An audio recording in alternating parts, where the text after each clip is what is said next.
need the translation. I will speak it in French. Bonjour à tous, bienvenue pour cette 7e journée de compétition des Jeux de Paris 2024. Hier, on a à nouveau vécu de grands moments de sport. Peut-être un record pour le sport féminin, le tournoi de rugby à 7 qui s'est achevé au Stade de France avec des records de fréquentation. Pour la première journée, c'était 66 000 personnes qui ont assisté à ce tournoi et qui va désormais laisser place à l'athlétisme. Donc le Stade de France est en transition avec cette piste d'athlétisme violette, si caractéristique des Jeux de Paris 2024, qui va faire son entrée en scène. Donc on a hâte de voir toutes ces stars mondiales de l'athlétisme marquer les esprits à jamais avec ce décor exceptionnel. Sur le programme de la journée, on va avoir des compétitions dans 24 sports avec 18 titres olympiques à la clé. Et ce sera une grosse journée dans l'eau aujourd'hui. Ça a commencé ce matin et donc laissez-moi vous partager notre satisfaction que la première épreuve de triathlon ait pu se tenir dans la Seine ce matin avec l'épreuve individuelle féminine à 8h qui a vu la victoire de la Française Cassandre Beaugrand. On la félicite. Et puis l'épreuve individuelle masculine qui se dispute en ce moment autour du pont Alexandre III et des Invalides. Donc comme prévu, la chaleur, l'ensoleillement a permis d'améliorer de manière significative la qualité de l'eau et nous a permis d'aboutir à des taux inférieurs au seuil défini par la World Triathlon. Voilà, je peux vous dire qu'il y avait beaucoup d'émotions de la part de l'ensemble des personnes qui ont contribué à l'organisation de cette première compétition et à l'attribution de cette première médaille d'or. On reste évidemment concentré et on continue à surveiller les différents indicateurs pour les prochaines épreuves dans la Seine avec le relais mix de triathlon qui aura lieu le 5 août et puis les épreuves de natation marathon qui se tiendront les 8 et 9 août prochains. Autre programme de natation, cette fois à Paris La Défense Arena avec beaucoup d'attentes autour notamment de Léon Marchand pour les finales de 200 mètres brasse et 200 mètres papillon et aussi les finales femmes du 100 mètres nage libre et hommes aussi.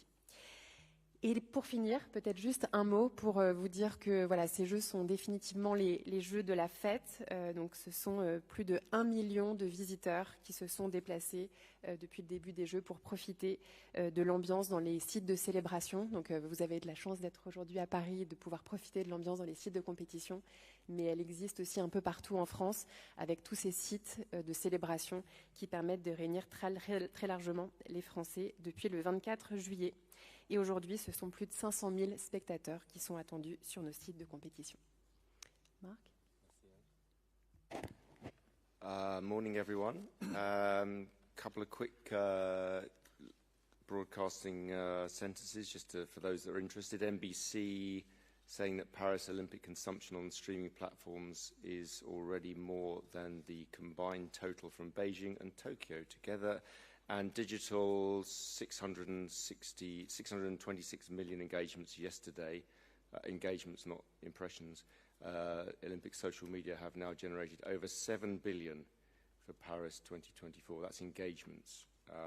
27 medal events today, I think, if I'm right. President was at triathlon this morning, which I can only agree with you was simply amazing. Men's is on at the moment. He will be at BMX and boxing. Right, a quick word. Today's topic we're going to do, and obviously as ever, as always, we will take all of your other questions afterwards. We're going to do a quick tour of the IOC Refugee Olympic team, competing for the 3rd time at these Olympic Games. With me again is birthday boy James McLeod, IOC Director of Olympic Solidarity, NOC Relations and Olympism 365. You don't look a day over 60. Massima Alizada, Chef de Mission of the IOC Refugee Olympic Team, Paris 2024. Thank you very much for being here, Massima. And we importantly have Saman Soltani, thank you very much, who rushed here. She's a member of the Refugee Olympic team competing in canoe. Thank you very much. We really appreciate you being here.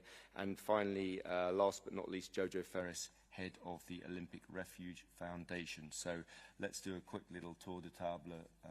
James, you start. Thank you very much, Mark, and good morning to everyone. Pleasure to see you again since yesterday. Today I've got the great privilege to be able to present to you the Refugee Olympic team for the Paris Games, but also we'll give you a bit of information on the Olympic Refuge Foundation. Many of you know that the first Refugee Olympic team was created for the Olympic Games Rio 2016. We had a relatively small team at that time because it was an idea that was launched by the IOC president after having consulted with UNHCR High Commissioner Filippo Grandi. And the idea of the team was really to shine a spotlight on the difficulties faced by refugees and forcibly displaced people, and show that refugees can still access elite level sports and indeed take part in the Olympic Games.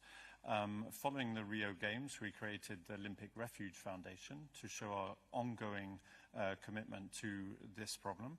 And the foundation was created with the specific aim of using sport as a tool for displacement and refugees and making them feel at home. And my colleague Jojo will take you through a bit of what the foundation's been doing since 2017 when it was created. Obviously, we had a team in Tokyo Games. The Tokyo Games, as we all know, was a very complex games for us to manage. The team was there in strength, but also again showed the increase in the number of forcibly displaced people and refugees across the world. Here we're, sorry, I should have gone on to the next slide. If we could go on to the next slide. It's just on statistics, maybe not. But here we have a team of 37 athletes. Is it up there? There we go. 37 athletes who were hosted by 15 different national Olympic committees across the world, competing in 12 different sports. Yesterday I presented to you the Olympic Solidarity Scholarship Program.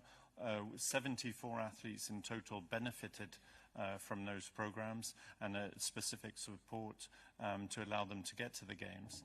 And we've invested quite a significant amount of money, as you can imagine, in this program because it remains very much one of the commitments of the IOC Olympic Agenda 2020, and in particular Recommendation 11 of that.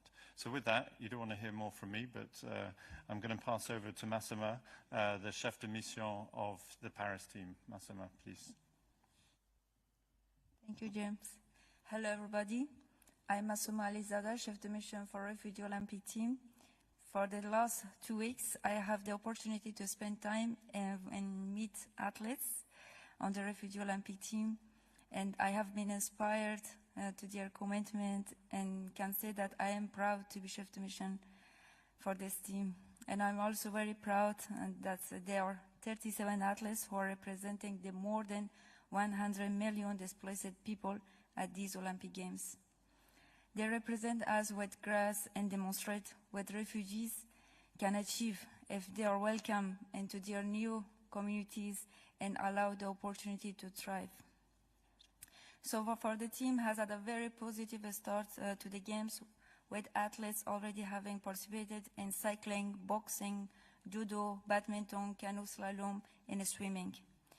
Cindy Nagamba, our flag bearer, is competing this afternoon in the minus 75 kilogram boxing at 5 p.m.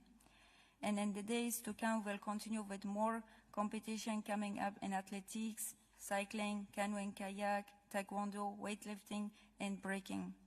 And many of our athletes will compete in the second weeks of the Games.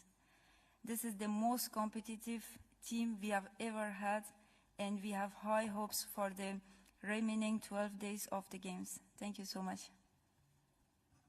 And I'll pass to Saman. Hello, everyone. Thank you, Masuma. My name is Saman Soltani. I'm originally from Iran, and I live in Austria. I arrived in Austria in August 2022, so basically 2 years ago. And when I was in Iran, I was silver medalist in Asian Championship, and I was member of the national team. Afterward, I became Austrian champion, and now I have a chance to compete in the biggest event, sport event in the world.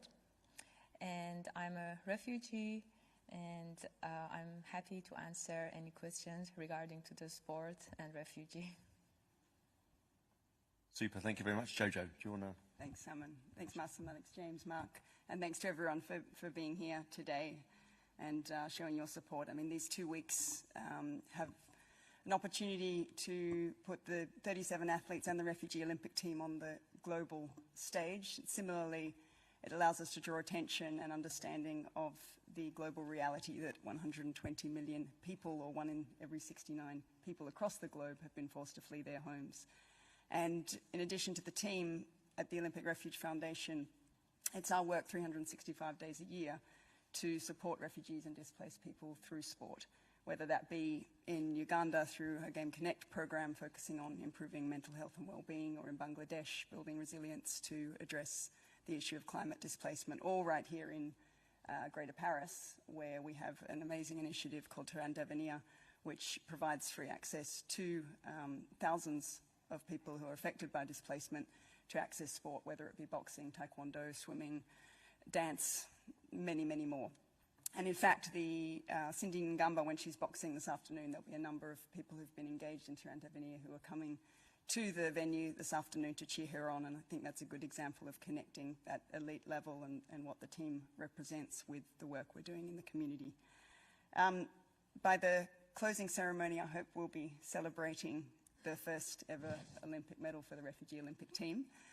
But equally, you know, when the venues are packed up, when the crowds leave, when you go on to your different events and roles, I hope that you'll maintain the interest in both these individual athletes and the team, but also the work that's continuing across the globe and the role that sport can and does have in supporting refugees and displaced people.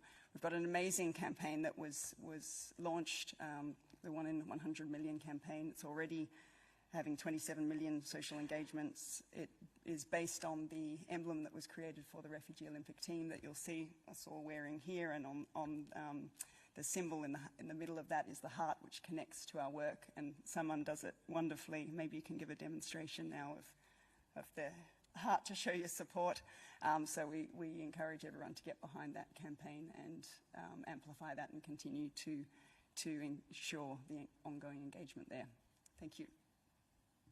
Thank you very much, Jojo. Okay, as ever, let's take, if you have questions about the Refugee Olympic team, or you want to ask any of people questions here, and then we'll come to the other questions in a minute. Yeah, so we're going to go, let's go Frangeux first, and then we'll, Bonjour, Alain Mercier, Frangeux. A question for Mark. With so many young involved in your program, do you plan to extend the program with a refugee team at the Youth Olympics? Sorry, yes. I mean, we are considering all kind of access to sport. So we've been working, as you may have seen in the last slide, with a number of international federations so that they change their rules to allow refugees to access competitions. The Youth Olympic Games is not on the table right now, but we will consider it for Dakar. It will be a decision of the IOC session if that was to be the case. Hi, Julien Potter from Reuters. The question is probably slightly off topic, but I would, since we have the presence of Masoma here, I have a question for her. So let's see if she can answer now, if we take it later.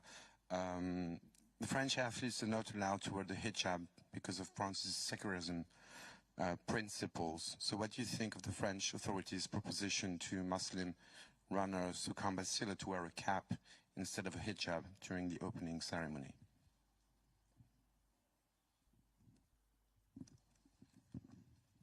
Honestly, it's a really difficult question to answer for myself as a woman who wear the scarf. But I'm really happy to be in the Refugee Olympic team, and they respect me as I am. And I participate in the Olympic Games and cycling with my scarf. And hopefully UCI didn't have any problem with that, and Refugee Olympic team also respect me. And I hope that every international federation, they have their own rule about that. So sometimes I really don't know what to say. Maybe difficult for me to answer for this question. Yeah. Thanks, and maybe I can just add a little bit. I mean, obviously, I think you already know this, but IOCs and technical rules of the international federations apply during the Olympic Games. Athletes are free to wear a hijab. veil or headscarf in the Olympic Village and in Olympic venues, and in competition if the IF rules allow. Sometimes for safety reasons that isn't allowed, but that is our rule, and that is what we do as regards the hijab and competition at the Olympic Games. Okay, any more questions? Yes, Wakako.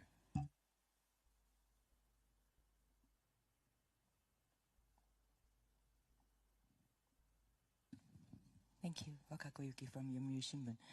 If I have minor question to you later on, can I ask here or later?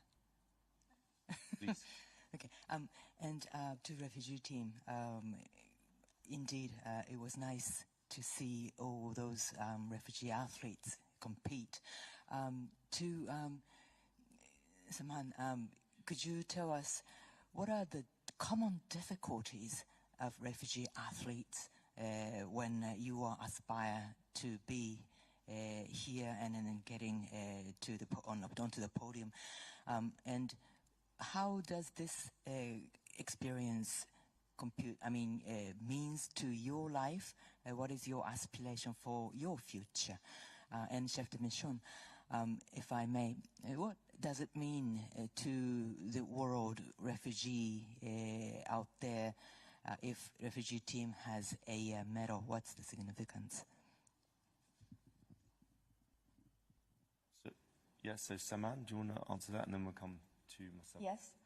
So me as a refugee, it's really hard for me to accept that I lost everything in my previous life. And when I enter to the third country, the difficulties is learning the new language, making a new life, find the new friends integrated to that culture, and also follow our dreams, which, for example, I'm as an athlete, my biggest dream was participate at the Olympic Games, and now it's that winning the gold at the Olympic Games. And behind me, it's, I'm not alone here. It's a really huge, big team. Without IOC Refugee Foundation, and without the support of the IOC, it was not possible for us to make this happen. But right now, I'm in a good way, and I'm really happy that I'm representing 100 million, and now I see that it's 120 million refugees all over the world. And we want to say that when the situation looks bad, when you feel that the life is end, it's not true. You just have to keep believing in yourself, in your abilities.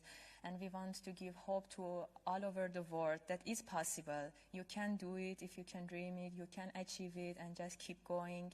And I hope we represent the 100 million refugees, that our team become bigger and bigger, and many other athletes have a chance in the future to participate and winning a medal. And also for this time, I really hope. And thank you. I just want to thank everyone. And I'm really happy to be here and proud. Thank you for that. Massimo, chances of a medal, and what would it mean? Just last night, I have heard the story of our athletes, and she told me it's the first time that she told her story to someone. And when she told me her story, I was so much proud that even with all the challenge and difficulties, she is here. And she didn't give up, and she participated in the Olympic Games in next days. And I really appreciate that she didn't give up. And she is winner for me, that she is in the Olympic Games, and medal for one of us, for one of these athletes in these Olympic Games.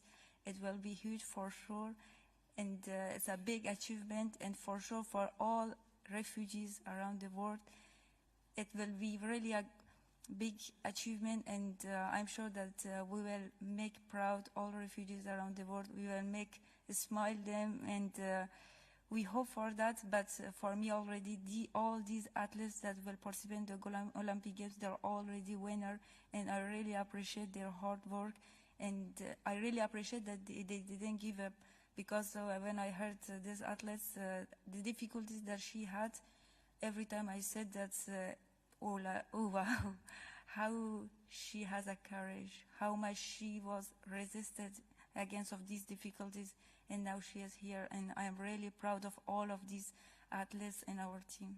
Thank you. Okay, I see, yeah, right at the back there. I think I'm seeing Ed Hula. Welcome, Ed. Well, yes, you are. It's good to be here. Ed Hula from Hula Sports Communications in the United States. Given that athletes often don't succeed the first time they go to the Olympics, the experience helps them win a medal the next time. Are there any members of the refugee team who have repeated in that role? And along with that, any refugee team members who've gone through repatriation, have gone back to the country from which they've fled? Hi, Ed. Nice to see you again. Yes, we have some athletes who've been in successive games here in Paris. We've even got one of the athletes, if you may remember him, Cyril Chachet, who has carried the flag actually in Tokyo, the Olympic flag, into the stadium during their opening ceremony. He was competing in weightlifting. He's joined the team now as our mental health practitioner. So he's actually part of the team, but in a different role. So he's not actively competing, but he's there to support. So the connection between the Paris team, the Tokyo team, and the Rio team is very strong. And as you know, Pour Biel, who was in the Rio team, is now an IOC member. So all of those connections are there. In terms of repatriation, no one from our team has done that yet, but there are some athletes that have become citizens of their host country, notably Kimia Alizadeh, who you'll see competing here in Taekwondo, that will be representing Bulgaria, yes, apologies. And that is, for us, a success. You know, when the host community is going to integrate a refugee, a displaced person, that is only something that can be applauded. Okay, Graham down here. Yeah.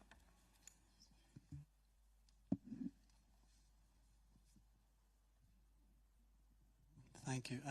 Graham Dunbar from Associated Press.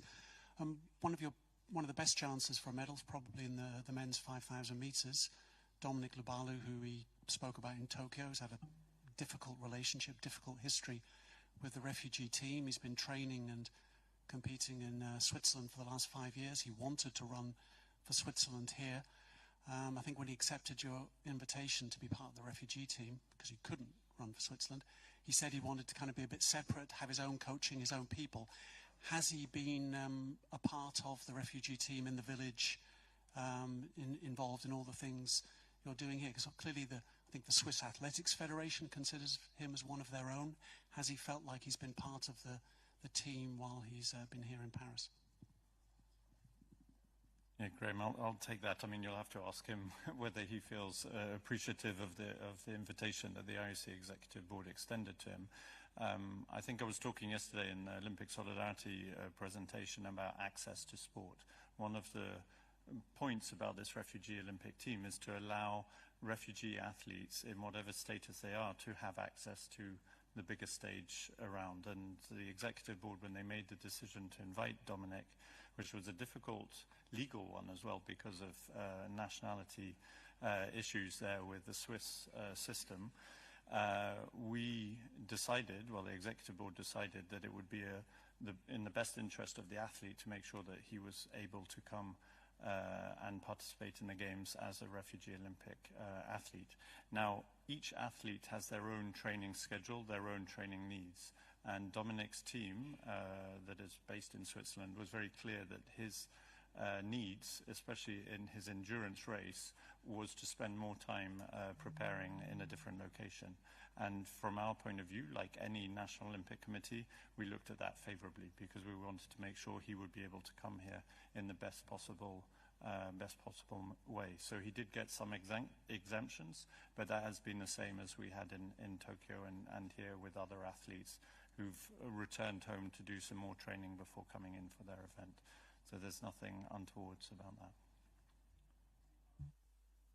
He did not, no. Tracy Holmes just down here, and then we'll come across to Jacqueline, do you? Thank you. Tracy Holmes from the Australian Radio Network. A question, I'll be really quick. Jojo, how do people get selected in the refugee team, and how much competition is there?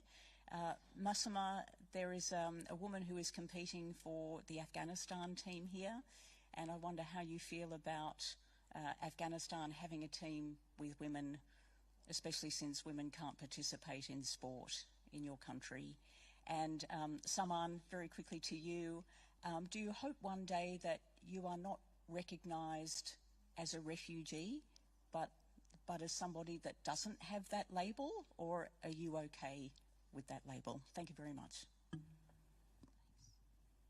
Thanks, Tracy. I mean, selection is based on two main criteria, and that's the sporting level, which we look at very closely with all the international federations, and then ensuring that those athletes have their refugee status verified by the UN Refugee Agency, UNHCR. And those two things ensure that they're eligible for the team. As James said, there were 74 athletes that were receiving support and Olympic Solidarity scholarships, and it's like any NOC having a long list. We then take the recommendations to the IOC Executive Board, and they then make the selection of that team. There's also consideration that needs to be given for the team itself, with the diversity and the ensuring that this team represents the global situation and of displacement refugees more broadly. But from those 74, there were then 37 selected for the team in Paris. Massimo, I think second question to you. Thank you, Tracy, for the question.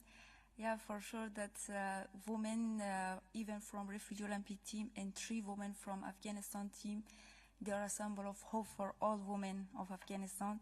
And I have already seen that in the social media, all the people of Afghanistan, they are proud of these courageous women, and they are behind of these women, and they already say that they are supporting them in their participation in this Olympic Games. It means a lot for all the people of Afghanistan, especially for women, and I really appreciate IOC to allow these women to participate and to represent Afghan women.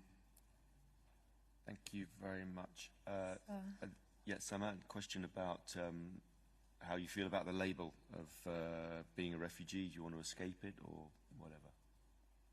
So being a refugee, it's not always a choice for us. For sure, we had to flee, or we couldn't go back to our country, which is really sad, because I believe doesn't matter which language you speak, doesn't matter which skin color you have, which religion you believe in, and which gender you have, or where do you live, you deserve to live in freedom and peace, which is not possible for us, and so we had to flee, which is not a really good thing. But it's important to any stage that you accept who you are and accept what's happened to you. And the more important is the reaction to you, reaction of you to the things which happen to you, because something can break you down or something can make you a superhero of your life.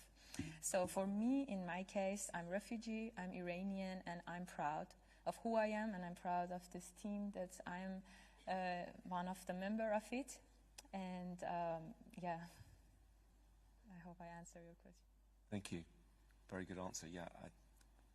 Any more questions on Refugee Olympic team? Okay. Thank you very much to the team. I think you can get back to your work. Thank you very much indeed. And now we'll take any. Actually, maybe you stay for just a bit, but the rest of the team, if you could go, that would be.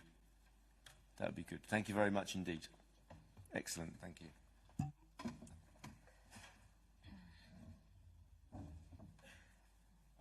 Okay, let's, as ever, move on to, let's start with Reuters down there with Carlos, and then we'll move along.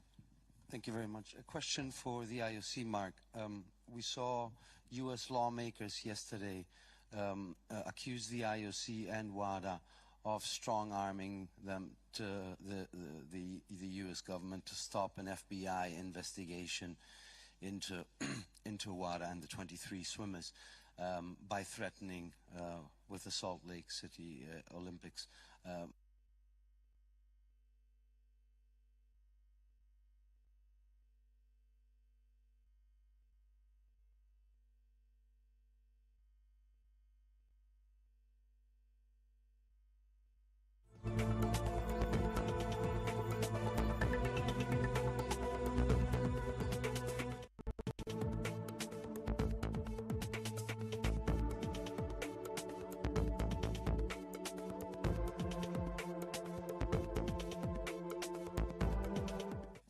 Hi, Natasha Butler from Al Jazeera English. In the last few hours, we've seen tensions escalate in the Middle East with the killing of Hamas's political leader. You've got lots of athletes here from the region, Palestinians, Iranians, Israelis. What are you going to be doing in terms of their security? Can we expect you to be stepping it up at all? I mean, security, I'm afraid, if you've been to previous press briefings, you'll know that I can't go into security questions, the immediate security questions, but rest assured that there is very good security, very strong security. They're in touch with us all the time, assuring us all the time, but I can't actually go into the details of what that is. What I would say in a time like this, what is important is that we can actually still bring together athletes representing the 206 National Olympic Committee regions of the 206 National Olympic Committees around the world, and that at this time is probably more powerful than ever. And as I said yesterday, this idea of creating, we can't create peace, but we can create a culture of peace, at least create something which is in opposition to what is going on elsewhere in the world. But in terms of security itself, I can't really talk about the specifics, because I don't know, by the way. Yeah, Wakako, you want, oh no, actually Wakako, I will come back to you, but let's go down here to Rob Harris in the front. Hi, just ask how relieved you are to see the triathlon go ahead. How relieved is it to see the triathlon go ahead? And are you going to be checking the athletes' health in the coming days? And would you compensate any potential sickness? And then I just want to mark after. Yes, just to say that we are very pleased that the competition could take place as expected. We were waiting for the weather to put all his effort to improve the quality of the River Seine, but we remain very focused and committed to organize the next competitions. So yeah, very happy with these first competitions. And regarding the health of the athletes, it's a daily monitoring during the competitions within the International Federation. And Mark, just in reaction to the previous question, you talked about trying to create a culture of peace in opposition to what's going on. Does that mean the IOC is opposed to Israel's attacks, to the Hezbollah attacks on Israel? Do you see that as the Israeli controlled territory? We can only do what we can do. We're a sports organisation, so our job is to let the politicians unfortunately get on with what they want to get on with, but to try to create something, a culture of peace is what we try to create in a very modest way. We can't, we're unable to bring peace or call for peace. Well, we can call for peace, but we probably won't achieve it, but we can do only what we can do through sport, which is what we try to do. Jacqueline Magnier, and then we'll go across to Wakako. Hi Mark, Jacqueline Magnier from the Australian newspaper. Just in regards to the boxing, it's my understanding the IOC is now in control of boxing, and so your answers yesterday about the federations being in control. So I'm asking you, as being in control of boxing, why have the eligibility requirements changed and are not as strict as what the Boxing Association had previously in regards to testosterone and gender identity? I'm not sure that's true. Our rules are based on 2016 rules, and they were used for Tokyo, so they were used in the last Olympic Games. That remains the eligibility criteria, which has been strictly applied. And you know, just to remind everyone, as I said yesterday, that these athletes competed in Tokyo. They've been competing in boxing for a very, very long time. They've reached all the eligibility rules in terms of sex and age via their passports. Very little more I can add, that we are following the rules that were already in place for 2016 and 2020. We'll come to second questions in a minute, but okay, we are on second questions. Wakako then, please. Thank you. Two quick questions to Mark, please. One is we had two first doping cases yesterday, and one of them, Iraqi judoka, he was competing according to info system yesterday in judo, although the release of he was not release of CAS said that IOC's provisional suspension was laid on much earlier, as well as the decision of cuts was determined? I'm actually not aware of that case. Actually, I'm honestly not aware of that case. I would, and plus ITA is responsible for testing and so on, not us. So I think you probably... Participation of the athletes should be suspended according to rule, right? Yeah, I don't want to comment on that case because I don't have any detail, but the press office will be very, very happy to give you some... That's great. And also, is it possible for us to see the Salt Lake City's amended part of host contract at all? The host contract is, I don't know if it has yet been published, but the host contract is always open. So yeah, it is. I'm getting a thumbs up. It is actually online. So yes, you can look at that clause if you wish. Okay, we're going for second questions, Reuters and then Francheur. Question for Anne and maybe Mark as well on the subject of the hijab. Well, I just wanted to see clarification on what takes precedence, French law or IOC rules within a stadium at the Olympics. The hijab. So it's the rules set by the IOC and the IFs which is applied, and as an organizing committee our role is to make sure that this framework is used by all the stakeholders.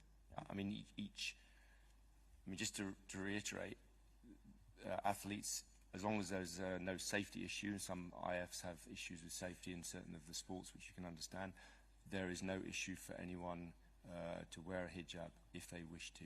Obviously, each country in each national context has a different context, and so therefore some athletes will have to refer to issues with their own countries and their own national law. But as far as we are concerned, athletes are free to wear the hijab if they wish to, and it complies with the law.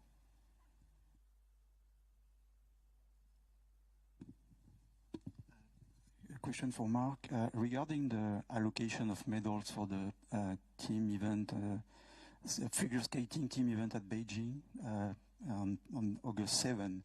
Do you have any information on who will be there for Russia to receive the bronze medal? Someone? Skaters? No one? Thanks. No one. It will be the allocation for gold and silver. Yeah. Yeah. Okay, let's take two final questions. So Ed at the back there, and then we'll come to Rachel. Yesterday, one of the candidates for President of the United States, who may be the president during the Los Angeles Olympics, voiced his opinion that the opening ceremony was a disgrace, and suggested that if he was president, he would exert influence on Los Angeles to prevent such depiction during opening ceremony. He was particularly critical of the portrayal of the Last Supper. Any reaction from the IOC to that? I think we've said all we need to say on the subject. I don't actually have anything further to add. I don't want to add to any polemics. So, yep. Okay. Two questions, Rachel, and then come down here to AP. Bonjour, Rachel Fréty, l'équipe. Je vais parler en français si ça vous embête pas. J'ai une question sur la réalisation télé du triathlon ce matin. En fait, on n'a pas vu l'attaque de la Française qui a gagné. Je voulais savoir qui était aux manettes, si on pouvait savoir, et qu'est-ce que vous pensez Il y a beaucoup de téléspectateurs en fait qui se sont plaints de ne pas avoir vu people actually complained that they actually didn't see the beginnings of the French woman. I mean, Thank you very much. Obviously, OBS that is responsible for the feed, but they work also with all of their host broadcasters. So in this case, with France Télévisions, I don't know about this actual. I was on my way here, so unfortunately, I missed the final scenes. But it would be, the production would be between OBS and France Télévisions. It would be different also, by the way, in different parts of the world. So I can't talk about who's actually, in the end, making what shots happen for the last little bit. But clearly we want everyone, and OBS has a very good track record of providing excellent coverage wherever we are in the world, and our host broadcasters as well. So without seeing the actual incident and what was missing, I don't know. We just hope that people if this did happen, I hope it didn't spoil their enjoyment. It was an amazing victory, so French should feel very proud of that. And no, nothing to add on that, I don't think. Graham, last question. Yeah. Thank you. It's not quite 10 to 12, but thank you for a second opportunity. Just on a technicality, on the women's boxing competition, I mean, you say it's true that you're using the rules that were in place in Tokyo, but other federations, other sports, other functioning IFs, like track and field, which has some of the similar issues, they have updated their rules since Tokyo, and it's in a different system. Boxing is stuck in the past. One side of the argument is, well, you've been in this years-long dispute with IBA. You're not set up to run an IF and update its rules, but some people say, well, you've got responsibility for freezing IBA where they are. Others would say, well, you advised member federations of IBA not to elect these people to take certain decisions. Maybe they have responsibility for the sort of paralysis of their functioning governing body. Do you have any sort of thoughts on why it is that boxing is still operating under Rio and Tokyo rules, and that things like, whether it's transgender or DSD, they haven't been updated because boxing's been in this years-long dispute with you? Yeah, I mean, I think you can draw two conclusions from that. One, the first conclusion, the most important one, is that it would tell you that we're entirely comfortable with the rules, particularly in this aspect, and those are the rules that worked very well in 2016 and 2020. Yes, you point out there isn't an international federation at the moment, and as we've said, the President himself has said, if we want to see boxing stay on the programme. It's incredibly important, popular sport, incredibly important for what it can do socially. But we do need a new international federation. We need national federations to step up, which they're doing, and we need a new international federation if the sport of boxing is to remain on the programme, which we sincerely hope it will for Los Angeles. One can speculate that they may look at the rules if there is a new federation. Yeah, indeed. Okay, one final question. I'm going to regret this, but please go ahead. Nicolas Lepelletier du Monde. Can you share the sand water quality results? I mean, not only the figures, but also the documents that testified the sand was good enough to allow the competition? So the latest water samples that were reviewed this morning, I can share with you the figures. They were between 488 and 770, which is well within the World Triathlon standards for safe competition. To share the documents, not sure. We'll get back to you on that. But the readings you can have, I think someone said, can you read them again? Sorry, so the numbers was 488. You know, we have different samples. So the lowest were 488, and the highest was 770. Okay, having announced the last question, it's a follow-up, I think, and then Jacqueline, you can. Yeah, just a follow-up on Nicolas' question. Will you also share I guess you took a sample as well this morning. Will you share the results of the analysis of this sample? Because obviously the sample you used was taken at 5 a.m. yesterday, and it rained a little bit overnight. I know it wasn't massive, but it still rained a little bit overnight.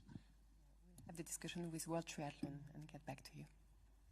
Okay, Jacqueline, final question. Possibly. I had a similar question, like how confident are you that the water quality was adequate for the swimmers, given that the test results are a day old and there was rain overnight? And if I can ask a supplementary, Mark, about the boxing, what do you say to the female athletes who are competing, who are very concerned that they will get in the ring against athletes who are so powerful and they feel that they have an unfair advantage because of their high testosterone levels? On your first question, what I can say is that we've followed rigorously the process set by World Triathlon, which was those tests examined this morning, and it's within those tests that we've took the decision to allow the competitions, and we're going to have the other tests later today. But like the results were quite positive to launch the competition. I think what I would say at this stage is that, as I said before, these athletes, boxers, are entirely eligible. They are women on their passport. They have competed for many years, and I actually think it's not helpful to start stigmatizing people who take part in sport like this. But they are women. They competed in Tokyo. I think we all have a responsibility, by the way, to try to dial down this and not turn it into some kind of witch hunt.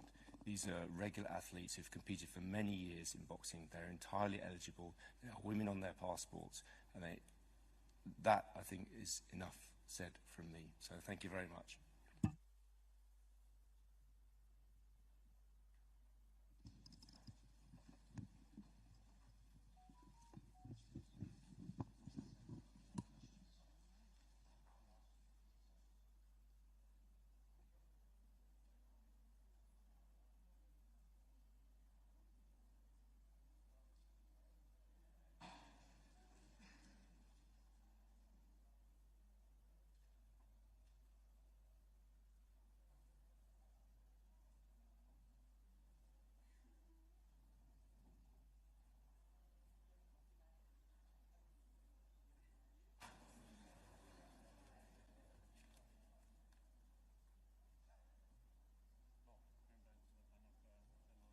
Great day.